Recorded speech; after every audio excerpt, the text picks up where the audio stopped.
Olá, Petrópolis. Olá, Rede Petrópolis de televisão. Olá, amigo internauta que nos acompanha por todos os cantos deste planeta azul, inclusive pelo Facebook, por intermédio do aplicativo da RPT Play. Está começando mais um programa da série Dossiê História, um programa eminentemente cultural. Nossa programação transmitida ao vivo pelo canal 10 Tech Cable da Rede Petrópolis de televisão, às quintas-feiras, a partir de 18 horas. A reprise deste programa você também poderá assistir aos domingos pela manhã, a partir de 9 horas da manhã, pela RPT.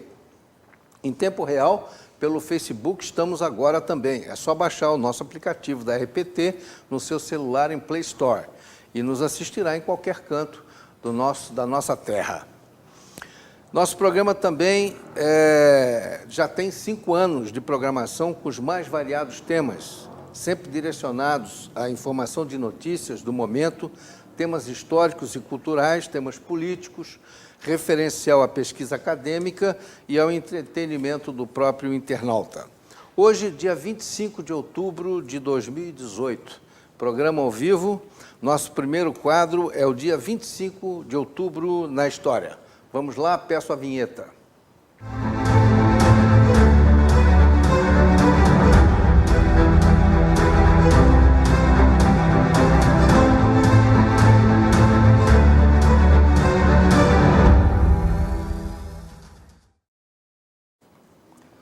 Muito bem, 1147, dia 25 de outubro de 1147. A queda de Lisboa e a expulsão dos muçulmanos finalmente cai em 25 de outubro de 1147. Lisboa era uma cidade árabe, já desde os anos 700 e pouco. Faz, portanto, 871 anos da retomada de Lisboa aos mouros e 879 anos da fundação de Portugal. Foram 7 ou 8 anos antes desta batalha. Portugal é a primeira nação organizada politicamente do mundo.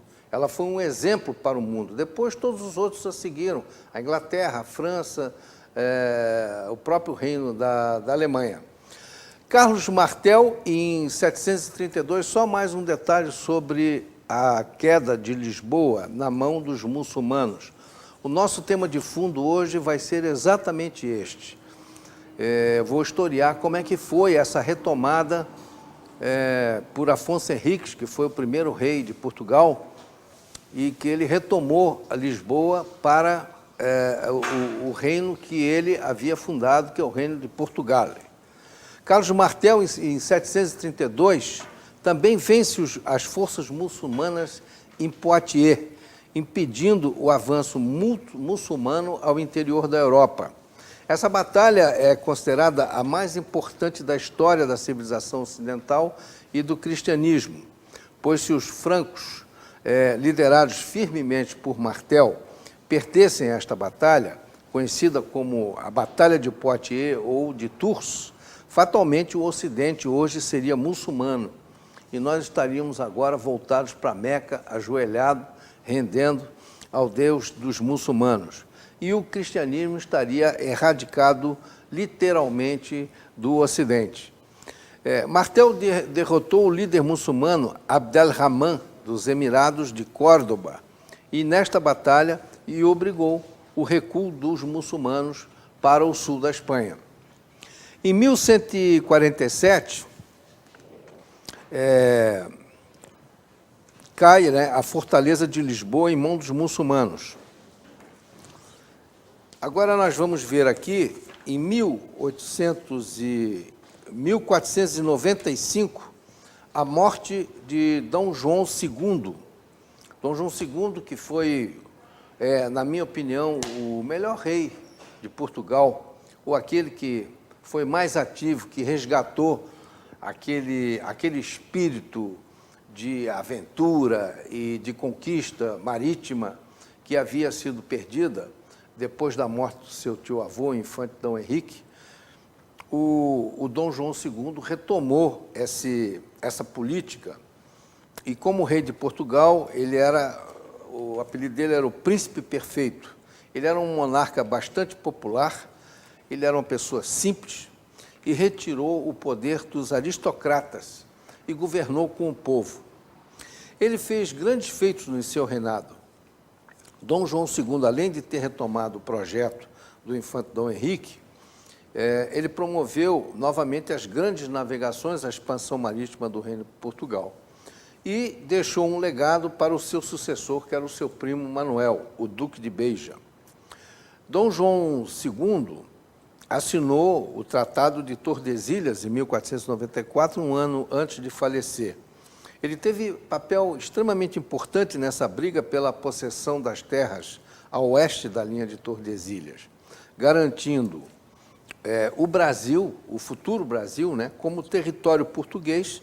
Se não fosse Dom João II, nós talvez não estivéssemos ou não estaríamos vivos hoje, porque a história seria outra. Ele conseguiu firmar no Tratado de Tordesilhas uma ponta, a ponta do Nordeste, e pegava lá do Maranhão, uma linha, né, imaginária que passava lá por Marajó, pelo Maranhão, e ia até Laguna, em Santa Catarina. Depois houve a expansão territorial para o oeste, o Brasil cresceu em seu território.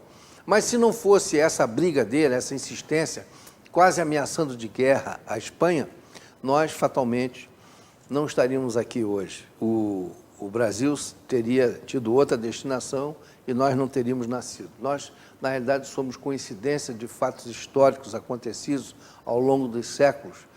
Para chegarmos vivos aqui hoje, somos fruto desta coincidência. Um fato também interessante aconteceu no dia 25 de outubro de 1854. A Batalha de Balaclava, durante a Guerra da Crimeia. A Guerra da Crimeia foi uma das mais violentas que ocorreram nesse planeta, em todo o seu tempo. E tinha, de um lado, os aliados, a Grã-Bretanha, a França e a Turquia, contra a Rússia. Durante a batalha, dá-se a célebre carga de brigada ligeira da cavalaria britânica, imortalizada pelo poeta Alfred Lord Tennyson no cinema. O filme cult, né, estrelado por Errol Flynn, e também Iron Maiden, aquele conjunto de rock, gravou um clipe de Trooper, com cenas de guerra da carga ligeira da cavalaria britânica. Aliás, um clipe fantástico, maravilhoso. Eu hoje à tarde assisti, aconselho a todos pegar no YouTube para assistir o Trooper, The Trooper, que é um clipe gravado pelo Iron Maiden, um conjunto inglês. Em 1941, começa a ofensiva alemã contra Moscou, durante a Operação Barbarossa, na Segunda Guerra Mundial. Os alemães, de surpresa, invadem a Rússia e isso inicia uma outra página na guerra que acabou culminando com a grande ofensiva russa e até Berlim e a derrota final dos nazistas. Em 1980, morreu Marcelo Caetano, dia 25 de outubro, também o último presidente do Conselho do Regime Ditatorial, instaurado em Portugal, né, com a Constituição de 1933. Ele sucedeu Salazar, o ditador português. Professor de Direito e historiador, Marcelo era um homem extremamente culto, e quando veio para o exílio, ele se destinou ao Brasil e foi escolhido em 1968 para substituir o Salazar na chefia do governo. E foi, posteriormente, deposto, né, pelo movimento militar de 25 de abril de 1974. Salazar veio para o Brasil, residiu no Rio de Janeiro e também em Petrópolis, onde ele sempre costumava estar aqui, era aos finais de semana visto em Itaipava. Era um homem extremamente culto, inteligente, finíssimo, faleceu no dia 25 de outubro de 1980. Muito bem, então, aqui encerramos o nosso capítulo de hoje, de O Dia na História, o dia 25 de outubro na História. Vamos agora ao nosso jornalismo Dossiê História. Vinheta, por favor.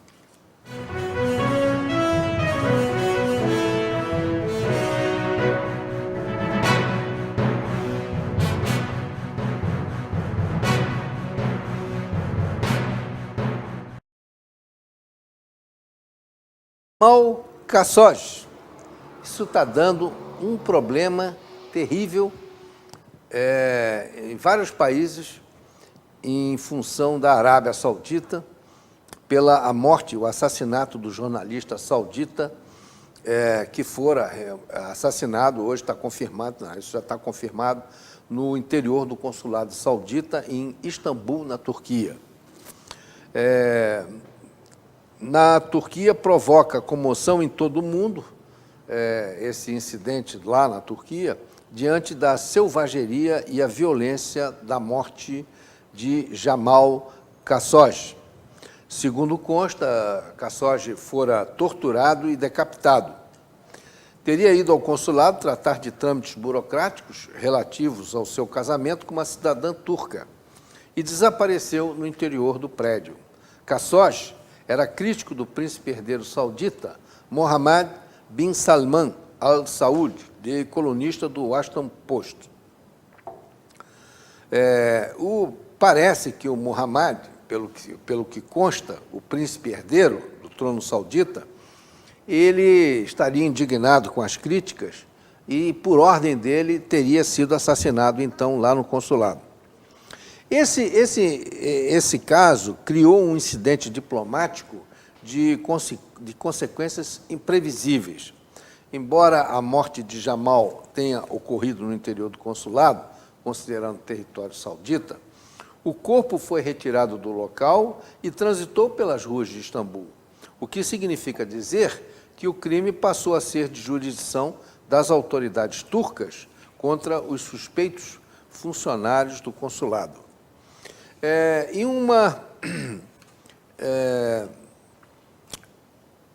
Então, fazemos aqui, eu gostaria que voltasse para a minha TV.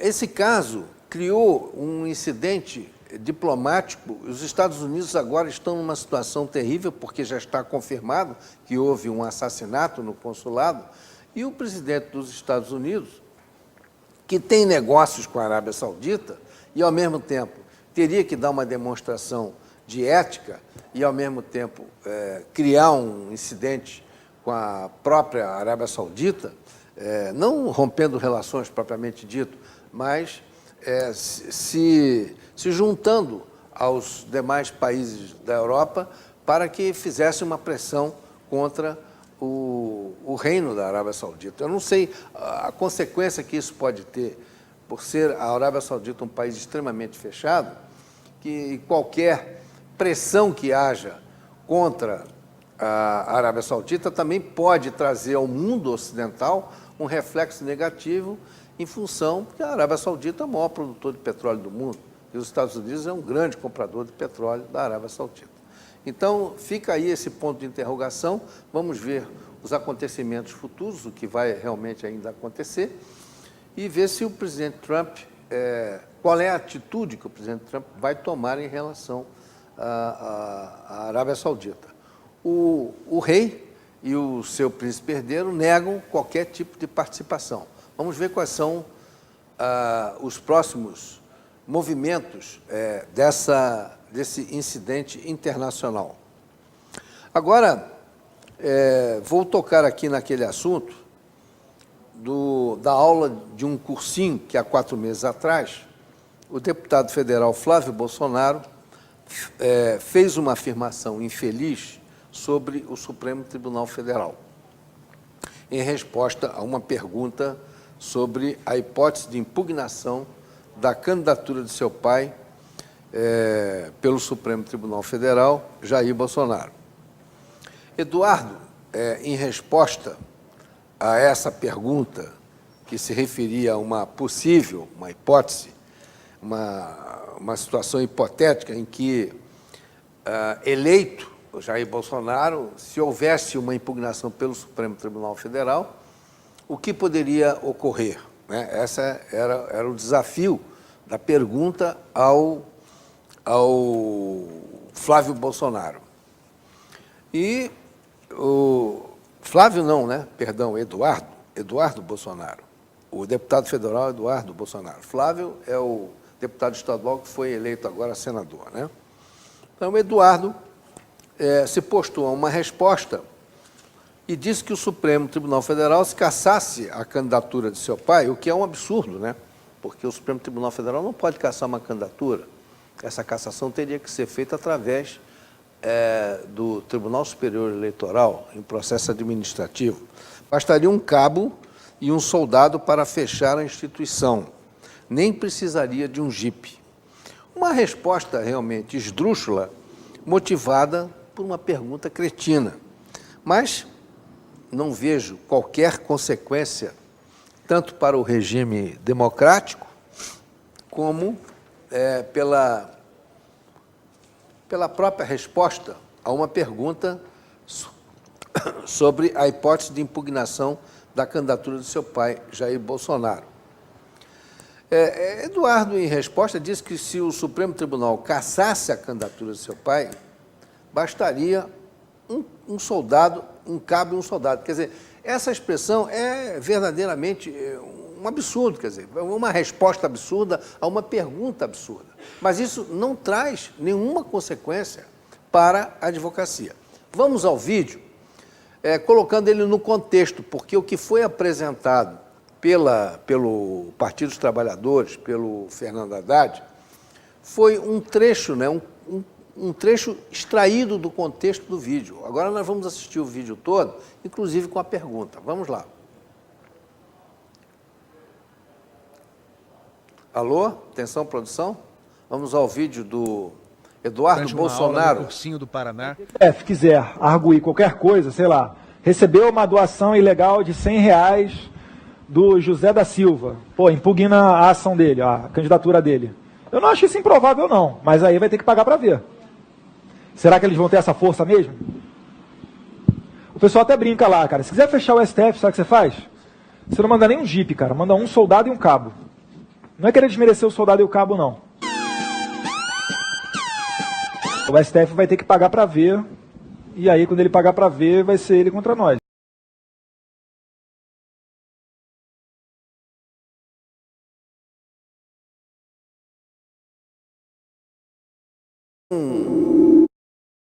Era uma aula que ele estava dando em Curitiba, e os alunos que estavam lá eram alunos militares. A pergunta que foi endereçada, que era para ter saído no vídeo, infelizmente não saiu, eu gostaria que o vídeo, mas houve um corte aí e não deu para mostrar.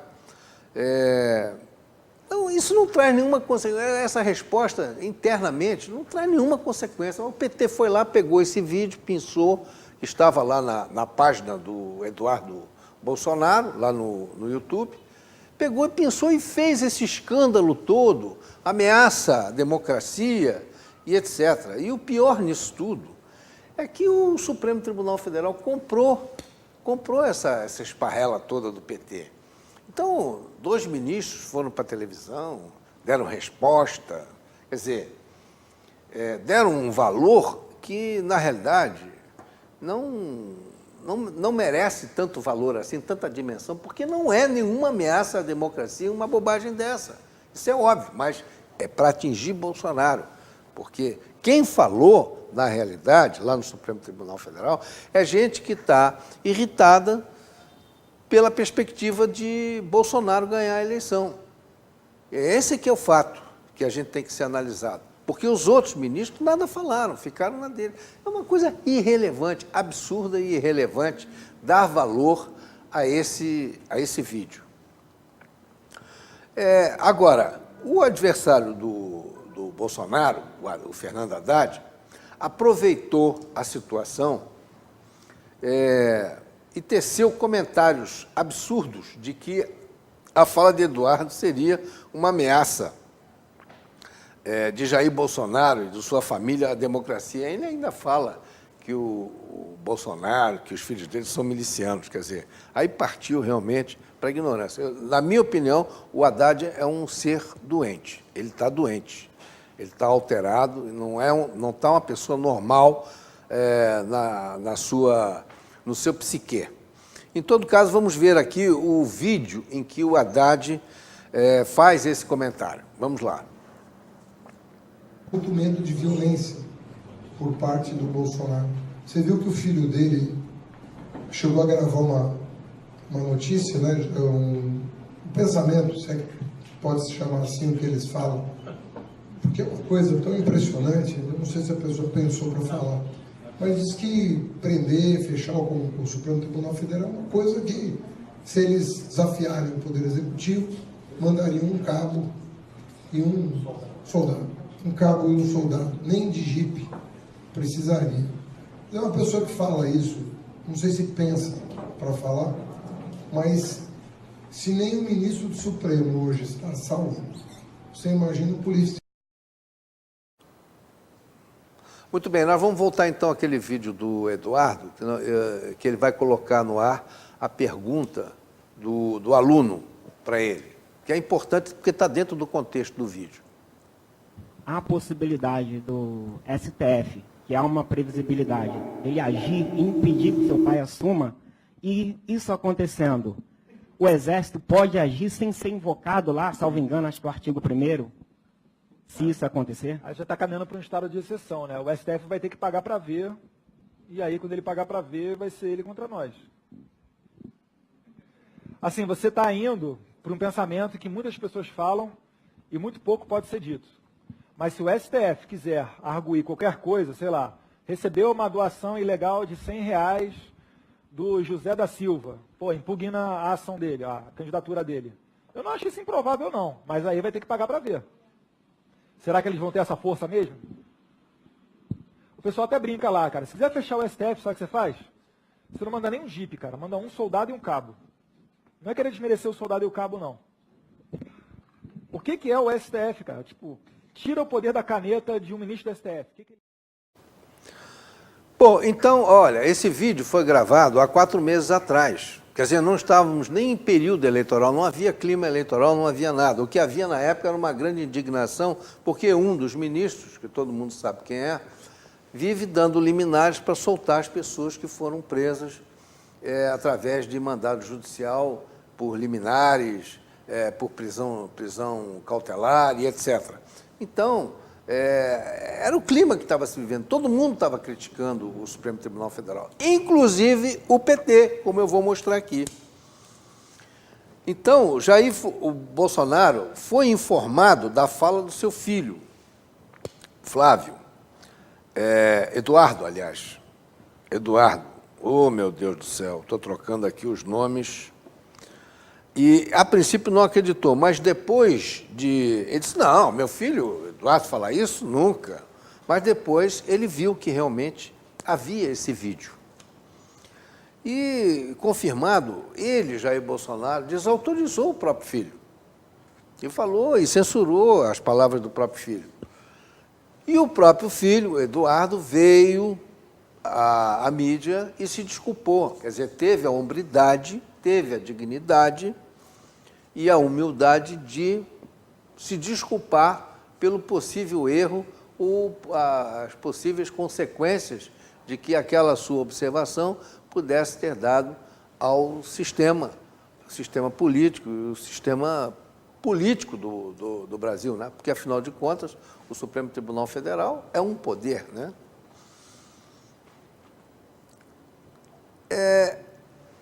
Então, a família Bolsonaro, nesse ponto, ela é humilde no sentido de admitir e reconhecer seus próprios erros, porque todos nós erramos, mas o mais importante não é errar, o mais importante é reconhecer o erro e corrigi-lo. Agora, eu anotei também alguns absurdos que o PT e a sua militância faz às instituições. Agride as instituições, agride adversários, agride chefes de poder, enfim, tudo que for contra eles, eles têm uma aguerrida ofensa na ponta da língua para soltar a qualquer momento, e não medem palavras, só falam bobagem, só falam besteira. E nós vamos ver algumas aqui. Então, vamos aqui a um vídeo em que eu reuni várias observações de várias pessoas do PT, líderes do PT. Vamos lá colocar esse vídeo para a gente dar uma olhada. O problema é que o Supremo Tribunal Federal, não sei porque esse nome de Supremo, entendeu? A Corte Constitucional devia chamar, primeiro devia tirar todos os poderes do Supremo, ser só Corte Constitucional. Depois que o Judiciário não é poder da República. A nossa Constituição estabeleceu 3 poderes. Só existe 2 poderes eleitos que têm soberania popular: o Legislativo e o Executivo. O Judiciário é um órgão. Nós temos uma Suprema Corte totalmente acovardada, nós temos o Superior Tribunal de Justiça totalmente acovardado, um parlamento totalmente acovardado, somente nos últimos tempos é que o PT e o PCdoB começaram a acordar e começaram a brigar, sabe? Nós temos um presidente da Câmara fudido, não sei quanto parlamentar ameaçado, sabe? E fica todo mundo no compasso de que vai acontecer um milagre. Ou o Supremo manda soltar o Lula, ou o Supremo não existe mais. E com o fim do Supremo acaba também o Congresso Nacional, que promulgou a Constituição, que garante que ninguém pode ser preso, a não ser com condenação final transitada em julgado, ou seja, condenação sobre a qual não caibam recursos alguns. Nós temos que redesenhar o Poder Judiciário e o papel do Supremo Tribunal Federal. Tem que fechar o Supremo Tribunal Federal. Nós temos que criar uma Corte Constitucional de guarda exclusiva da Constituição, com seus membros detentores de mandato. Nós temos que evitar que gente como Roberto Barroso tenha o poder de ditar os rumos do processo eleitoral, de ditar os rumos. Então vejam vocês o seguinte, esses vídeos foram amplamente divulgados. A mídia conhece esses vídeos, certo? Você viu, por acaso, alguma declaração da mídia, alguma declaração de ministro do Supremo Tribunal Federal se indignando com essas declarações, quando dizem que os ministros são acovardados, dizem que tem que fechar o Congresso Nacional? Alguém se impressionou com isso? Agora, aquele vídeo lá do Eduardo Bolsonaro, aquela aulinha interna, que não foi nem um vídeo programado externamente, aí vale, porque é Bolsonaro. Aí todo mundo fica indignado. Ameaça à democracia, ditadura no país, fascistas, nazistas, etc. Quer dizer, e, no entanto, essas coisas que vocês viram aí, que são sérias, porque eles estão pedindo o fechamento do Congresso, estão pedindo o fechamento do Supremo Tribunal Federal, e ninguém nem dá bola para isso. Não, mas é o PT que falou, então deixa o PT falar. É assim que tem sido o tratamento. 2 pesos e 2 medidas. Agora, nós vamos ver o vídeo da Benedita da Silva, que é o pior deles. Eu deixei por último, porque ela vai ser a estrela dessa nossa cobertura jornalística. Então, solta o vídeo aí da Benedita da Silva. Quem sabe faz a hora e faz a luta. A gente sabe disso. E a minha Bíblia está escrito que sem derramamento de sangue não haverá redenção. Vou à luta e vamos à luta com qualquer que seja as nossas armas.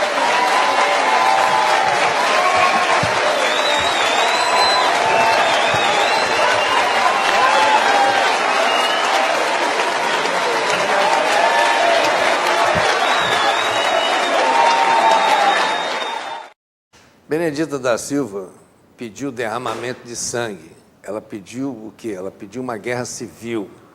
Ela quer uma revolução. Ela quer, como uma boa comunista, que todos os burgueses morram. Falando em burguesia no Brasil, nós estamos falando de mais de 40 milhões de pessoas. Eles querem matar 40 milhões de pessoas. É isso que eles querem. Os comunistas sempre mataram, a vida inteira. Mataram mais do que Hitler. Hitler matou 6 milhões. Os comunistas mataram mais de 100 milhões no mundo. Então, a Benedita encarna exatamente isso aí, que é o socialismo, que é o comunismo. Agora, isso impressionou alguém? Impressionou o Supremo?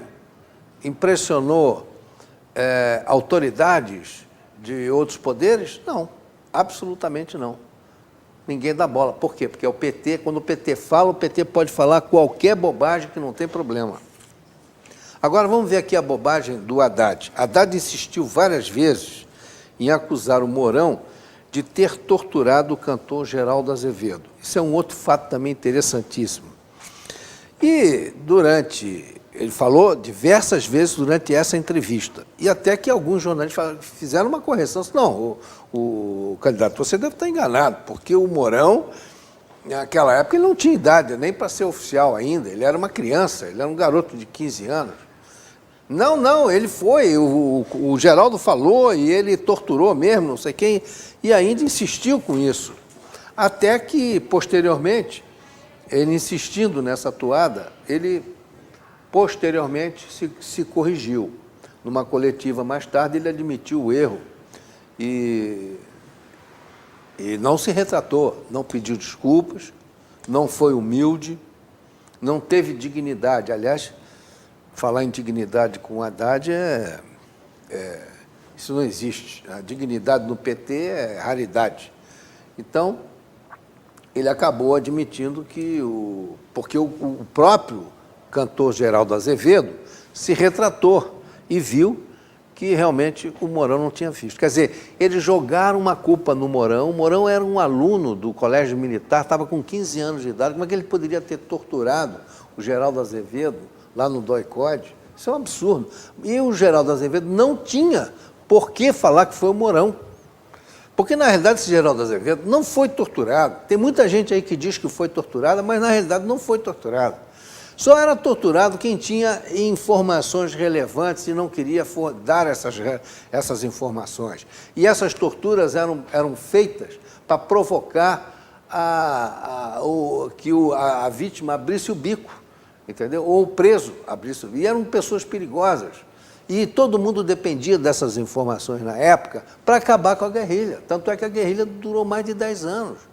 Eles eram extremamente organizados, apesar de serem maconheiros, esculhambados e tal, criticados até pelos próprios cubanos, que aqui também estavam auxiliando eles nas guerrilhas, falavam que os brasileiros fumavam muita maconha e que eram displicentes nas suas atividades, não eram pessoas eficientes e disciplinadas na sua organização. O cara que fuma muita maconha não pode ser organizado nem disciplinado em nada. Então, era o caso deles. Então, é essa questão da tortura.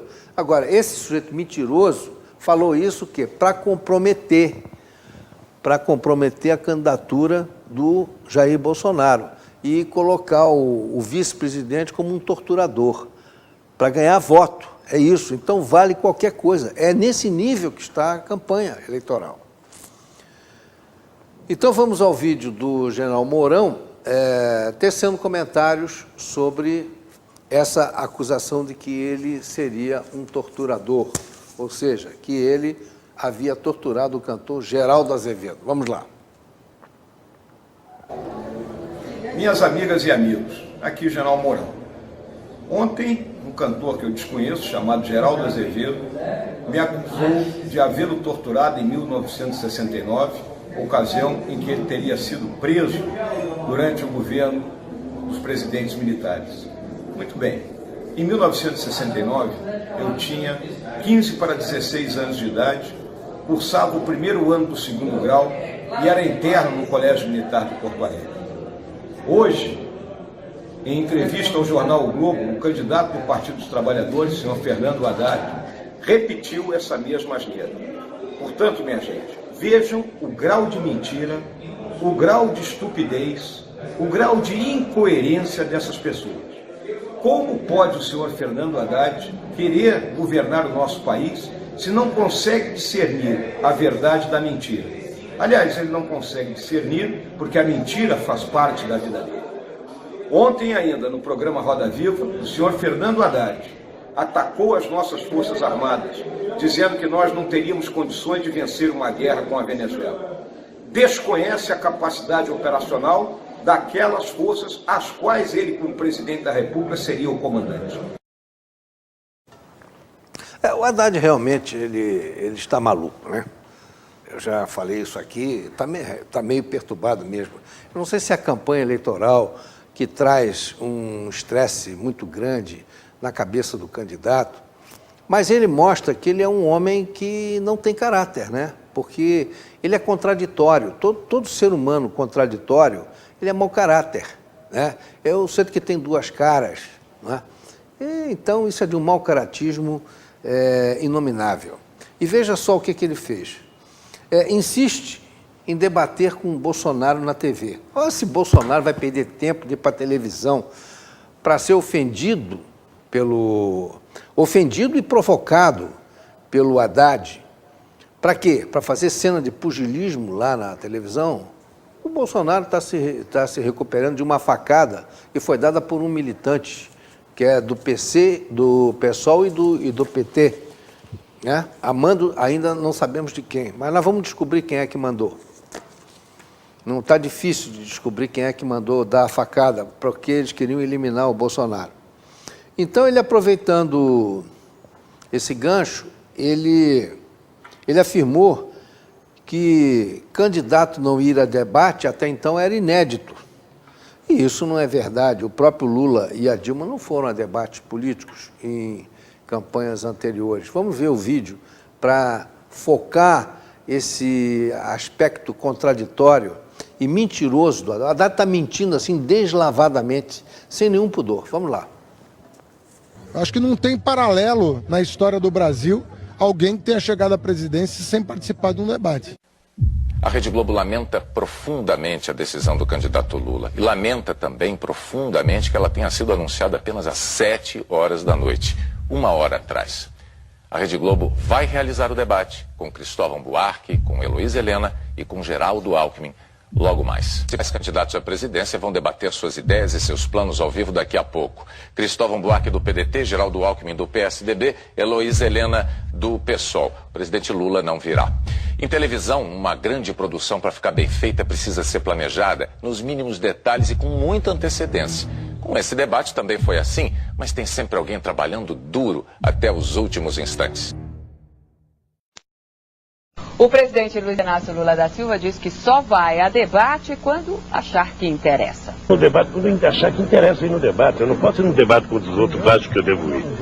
Quem não tem proposta não tem o que debater. Eu lamento, porque alguém que queira presidir o país tem que apresentar um projeto para o país. Não pode passar incólume, tem que passar pelo crivo do debate, do contraditório, inclusive para esclarecer o que ele vem dizendo, para pleitear a presidência da República. Acho que não tem paralelo na história do Brasil alguém que tenha chegado à presidência sem participar de um debate. Voltou a desafiar o adversário do PSL para um debate. Bolsonaro teve a participação nos encontros entre candidatos vetada por recomendação médica até semana que vem. Haddad voltou a criticar Jair Bolsonaro, que em recuperação da facada sofrida em ato de campanha, ainda não foi liberado para participar de debates. Mas me parece contraditório uma pessoa não poder debater. A Rede Globo lamenta profundamente a decisão do candidato Lula e lamenta também profundamente que ela tenha sido anunciada apenas às 7 horas da noite, 1 hora atrás. O presidente Lula não virá. O presidente Luiz Inácio Lula da Silva diz que só vai a debate quando achar que interessa. No debate, quando achar que interessa ir no debate. Eu não posso ir no debate com os outros, acho que eu devo ir.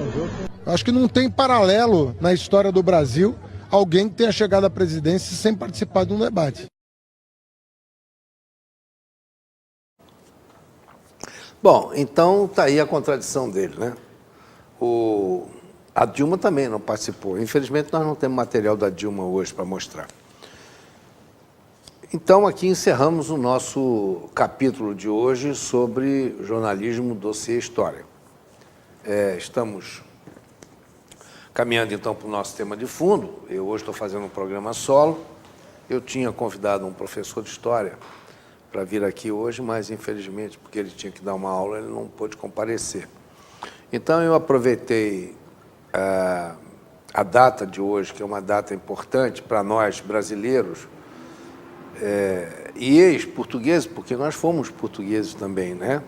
Então, a data de fundação de Portugal é uma data existencial para nós, brasileiros, né?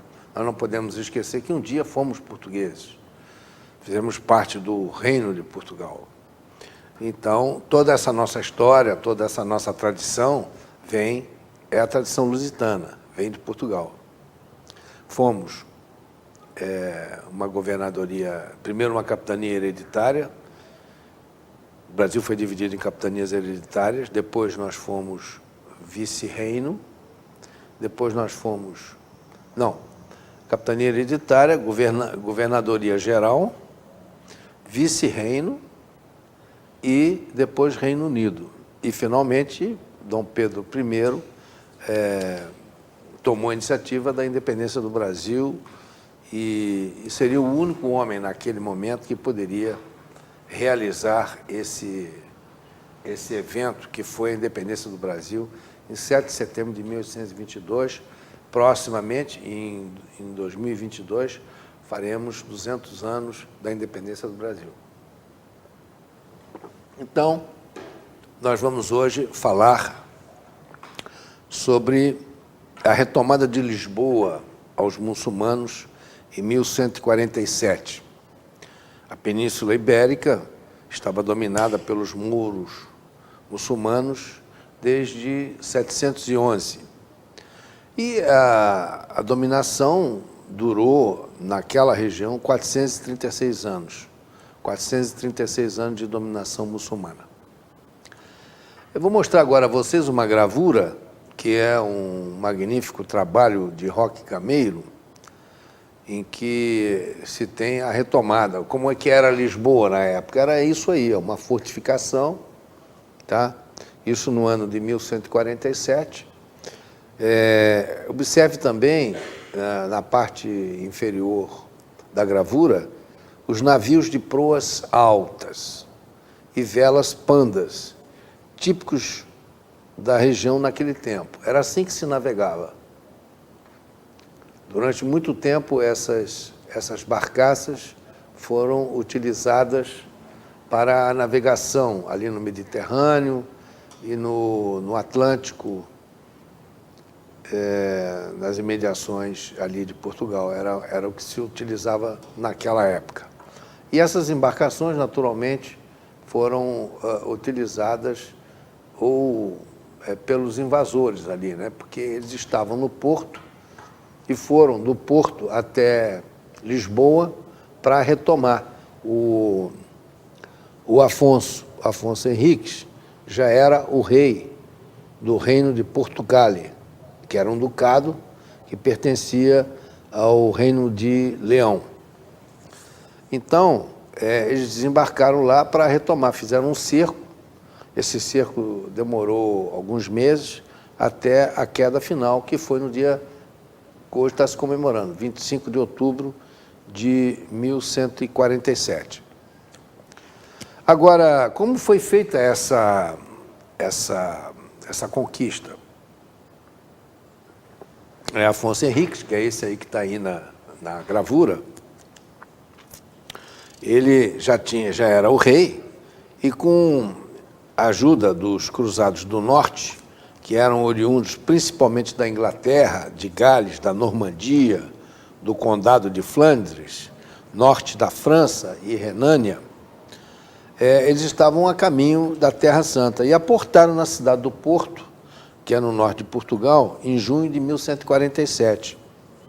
Os cruzados, então, foram recebidos pelo bispo do Porto, que foi um enviado de Afonso Henriques, o rei, né? O rei que liderava o cerco e que posteriormente se encontra com esses cruzados nos arredores de Lisboa, porque o bispo convenceu-os a ir até lá.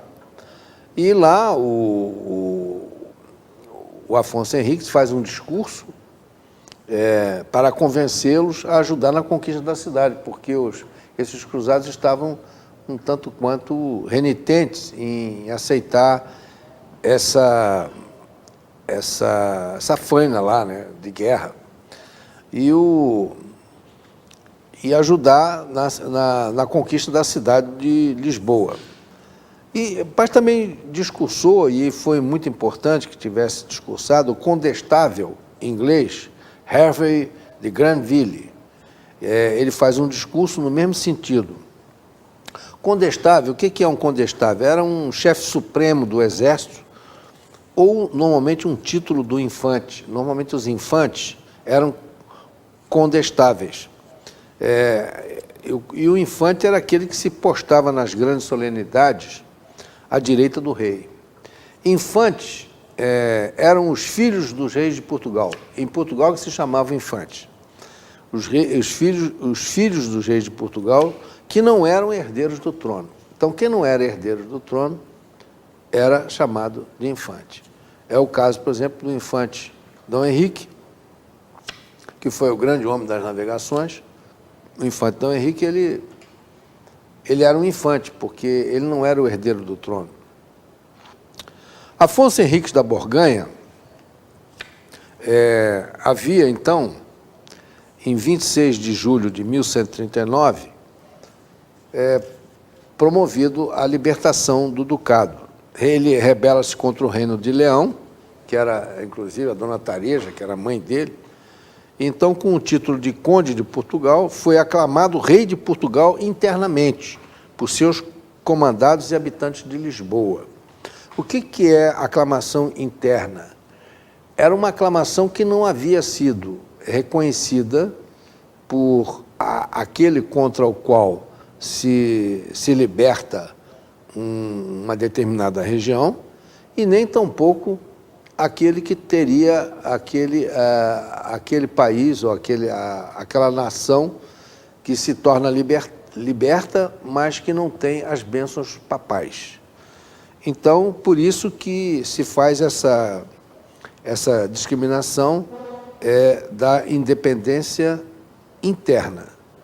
Agora, em 5 de outubro de 1143, pelo Tratado de Zamora, o Reino de Leão reconhece Dom Afonso como rei, mas isso também não era suficiente. Aí Afonso Henriques consegue depois a bula papal Manifestis Probatum, de 1179, e que externa definitivamente a independência de Portugal, que é reconhecida pelo Papa, que na época era a autoridade máxima nas relações internacionais naquele tempo. Os países eram, até mesmo quando eles entravam em guerra, o Papa é que autorizava a guerra ou não. E eles tinham que respeitar. Por essa búbula, o Papa reconhece o rei de Portugal como seu vassalo direto. E tinha que pagar anualmente lá uma taxa, não sei quantos rublos que tinha que pagar, para que ele pudesse estar filiado ao Vaticano. Então, este é o início da dinastia afonsina. Afonso Henriques, então, o primeiro rei de Portugal. Ele é originário da família ducal de Borgonha, quer dizer, ele tem uma ascendência dos francos, né? E por coincidência, essa ascendência é também a da última família real portuguesa, que é a Casa de Bragança, Saxe-Coburgo-Gotha. Então, os últimos reis de Portugal têm uma afinidade de ascendência com o primeiro. Até engraçado isso, né? O primeiro, a dinastia do primeiro fecha a dinastia do último, porque a partir de 1910 Portugal se torna uma república. Até então, o condado portucalense pertencia ao Reino de Leão. O Reino de Leão também durou pouco, foi de 910 até 1230. E estavam lá, no mesmo território atual da Espanha. A Espanha tem um fato interessante. Pode trazer agora a imagem para mim, por favor? A Espanha tem um histórico interessante, porque ela, quando foi invadida pelos mouros, eles, espanhóis, que viviam naquela região, que na realidade eram celtas, né? E misturado com outros povos, eles se esconderam lá naquela região gelada, fria, das montanhas, ao norte da Espanha. E de lá eles passaram a fazer guerra contra os mouros. E essas guerras eram feitas muito lentamente, iam tomando cidade por cidade, povoado por povoado, então demorou muito tempo para que eles pudessem se reagrupar e quebrar a resistência moura, que era muito forte, né? Os mouros chegaram lá com aquela cavalaria deles, iam destruindo tudo, dominavam tudo. Então, o que aconteceu? À medida que eles foram libertando os territórios, foram criando reinos. E criaram 5 ou 6 reinos em toda a Espanha. E esses reinos até hoje criam problema para a Espanha. Nós estamos aqui agora com aquele problema sério lá daquela cidade lá que tem aquele time de futebol famoso, né? Que eles querem lá a independência daquela região. E tudo vem dessa origem. Quer dizer, a história, a base da história, ela é muito importante estudar e analisar as razões, né? Por que a Espanha é um país tão dividido, teve uma guerra civil tão violenta na década de 30? Por isso. Porque naquela época, quando eles foram recuperando os celtas que ali estavam, misturados com outros povos, eles passaram a recuperar as terras com muita dificuldade e não conseguiam formar um reino só, foram formando vários reinos. E depois sempre conviveram com esse problema. Até que Portugal, já em 1139, já é uma nação unida, e depois consegue conquistar o Algarve, e se torna Portugal e Algarve, e a Espanha não conseguiu se unificar. Só foi se unificar lá na frente, depois de 1500. Né? Então, 881 anos que o nosso fundador conquistou Lisboa aos mouros. Um dos cruzados que foi testemunha ocular conta todos os pormenores numa famosa carta, que é um manuscrito latino da carta que se conserva atualmente no Corpus Christi College, da Universidade de Cambridge, na Inglaterra. O nome dele, Osberno, ou Osberto, ele era um cruzado de formação religiosa. Era um clérigo ou presbítero, oriundo da Inglaterra ou da Normandia, não se sabe bem a origem dele. A qualidade do latim empregado por ele e as características do texto indicam que ele era um homem extremamente culto. Na carta, o autor descreve a conquista desde as fases preparatória até o período imediatamente posterior à tomada da cidade. O arcebispo de Braga, João Peculiar, dirige um discurso aos liboetas, tentando convencê-los a que se rendam sem luta, mas estes se recusam. Este último discurso é muito interessante por explicitar claramente a justificação moral da reconquista, ou seja, o que os mouros haviam tomado injustamente as terras cristãs durante a invasão muçulmana da Península Ibérica no século VIII.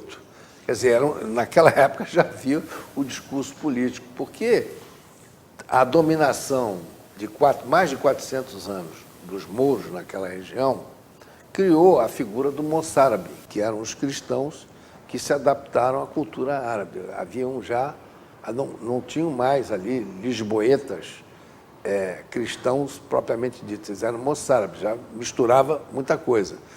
E alguns se tornaram muçulmanos, outros passaram, nas gerações seguintes, a falar a língua muçulmana e etc.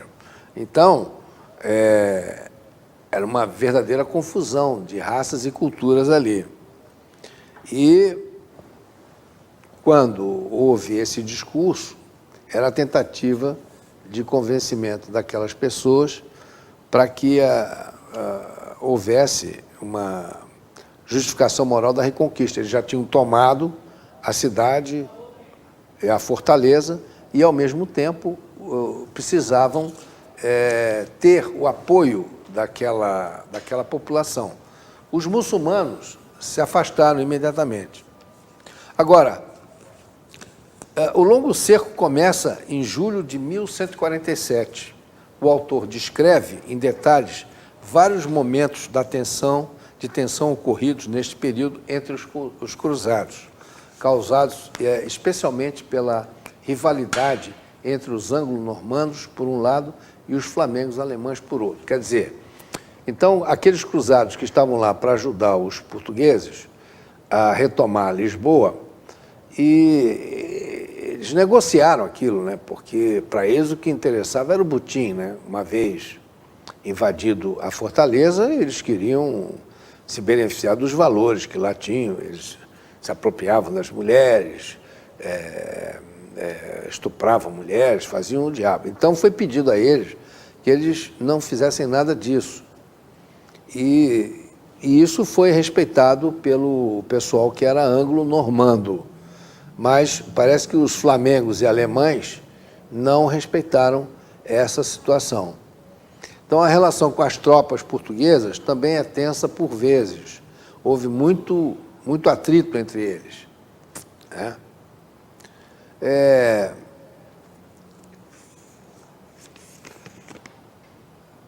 Também houve uma reprodução de cartas dos mouros, traduzidas do árabe, que foram interceptadas pelos sitiadores.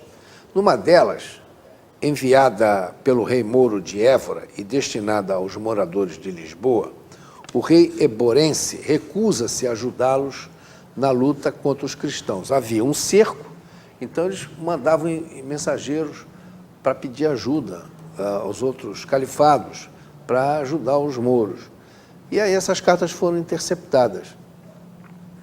Quer dizer, então os próprios mouros de outros califados não queriam ajudar porque eles já tinham uma relação política boa com o Reino de Portugal.